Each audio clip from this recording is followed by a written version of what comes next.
আপনি কি জানেন বরিশালে খুবই সুন্দর প্ল্যানেট পার্ক আছে। ছোট ছোট বাচ্চাদের ঈদ পরবর্তী আনন্দ শেয়ার করার জন্য অনেক লোক চলে আসছে এই ঈদে। একবারে লোকের ভিড়ে এখন বাজে রাত 8টা। তো 8টা পর্যন্ত ভিতরে অনেক লোক ছিল, রাত 9টা পর্যন্ত চলে এবং প্রত্যেকটা ব্যক্তির প্রবেশ ফি হচ্ছে ভ্যাট সহ 35 টাকা। কিন্তু আপনি বাচ্চা এবং পরিবারকে নিয়ে একটু ঘোরাঘুরি করে ঈদ ভাগাভাগি করলে খুবই উপযুক্ত জায়গা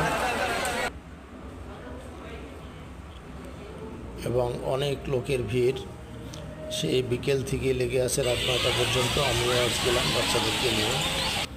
খুবই সুন্দর পরিবেশ এবং ভিতরে ক্যান্টিনের ব্যবস্থা আছে, রেস্ট নেওয়ার জন্য আলাদা রেস্ট রুম আছে, শৌচাগার আছে পর্যাপ্ত পরিমাণের এবং ছেলে মেয়ে আলাদা আলাদাভাবে পার্কের ভিতরেই টয়লেটের ব্যবস্থা আছে।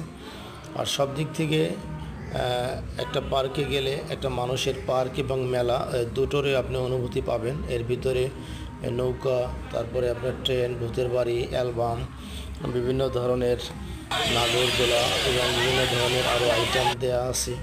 বাচ্চারা সত্যি খুবই খুশি হবে যদি আপনি একবার ঘুরে আসেন এবং খুবই কম খরচে, অর্থাৎ আপনি চাইলে 500 টাকার ভিতরেই ফ্যামিলি সহ নিয়ে আসতে পারবেন এবং উপভোগ করতে পারবেন আনন্দ।